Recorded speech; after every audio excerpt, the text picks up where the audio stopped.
Happy Thursday. Good evening. Good evening. You may have noticed that today was a little bit shorter for the House and yesterday, and that's because we're now after crossover. So don't forget, crossover means that when the House bills go over to the Senate and the Senate bills go over to the House, we are now looking at the bills from the other chamber. And so if you've been following Senate bills, you'll now be watching House meetings. And if you've been following House bills, you'll now be watching Senate meetings. And so that's what crossover is. And so any of the House bills that didn't get out of the House by Tuesday, they are dead. They were left in committee, and the same for the Senate. So the only live items now are the ones that crossed over. But the Senate bills haven't gotten to the House just yet. I'm not sure what's going on, but until we have our committee meetings, then none of the bills would have made it to the floor. And so we didn't have any votes today. And so that's why it was a shorter session. But over the next couple of days, we do anticipate those committees starting to meet, and then the Senate is already starting to meet on the House bills. So stay tuned for that. We'll be sure that you get the link for how to watch both. There are different links for House video and Senate video. But there's some other things going on. So I'm not sure if you saw last evening or today at noon, but I had a chance to talk with Wavy News about the bill that the governor signed that would take away the ability for local school boards to mandate masks in school.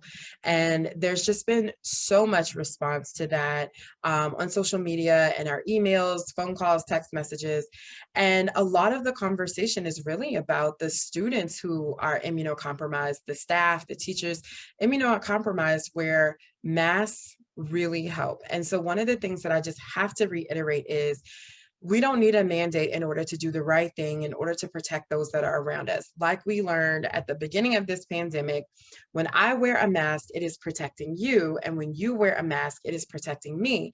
So it's not just enough for immunocompromised people to be masked. We need other people to be masked as well. And you can see it here in the House. We've had members that had to do session by Zoom because they caught COVID. It is quite still contagious. We are still having people die from this.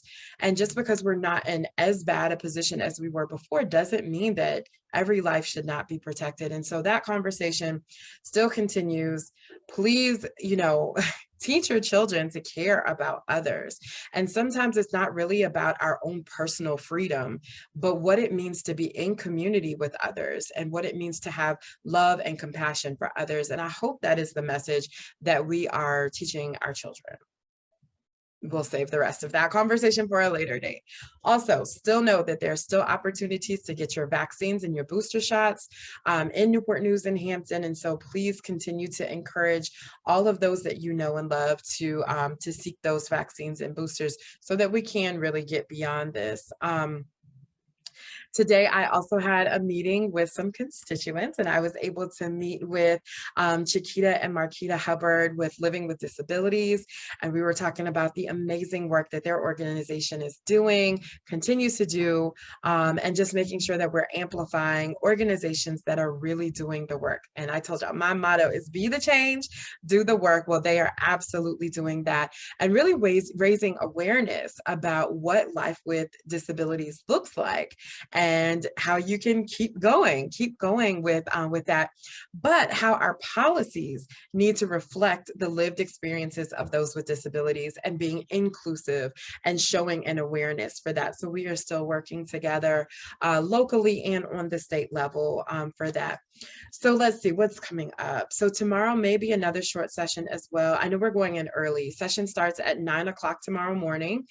So you can still watch along for Black History speeches, introductions, announcements, and those things, but I'm not sure that we have any votes or bills in the live categories.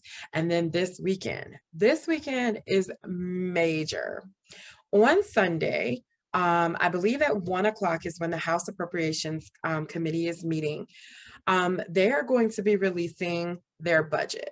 And so if you'll remember, the outgoing governor, Ralph Northam, gets to introduce the budget for the biennium for the next 2 years. That's how it happens. And so he introduced his budget, and then the House, we get to make budget amendments to that through the Appropriations Committee. So it might be projects that we want funded, organizations that we want funded, but then also costs associated with the House bills that we passed out. And then the Senate does the same thing within their Finance and Appropriations Committee. They have budget amendments as well based on the bills that they carried and passed and based on some of their priorities. The two budgets are not going to be the exact same. So the House is going to pass its, the Senate is going to pass its, and then it goes into conference. And that's when the real negotiations start to happen to see what we're going to end up in the final document, because it has to be exactly the same once it goes to the governor. And so stay tuned for that. You'll hear from me on Sunday to see what is in there, what is not. Hopefully there's some good things in there, but I mean, a budget really talks to your priorities. It is how we are proposing to spend your hard-earned tax dollars. And so this is a part of the conversation, just along with any other bill that I hope you'll stay engaged with, and we'll be sure to post the links. So that's this weekend. But for now, that's it. I hope you have a great weekend. I hope you are taking care of each other and yourselves, and I will talk to you tomorrow. Bye.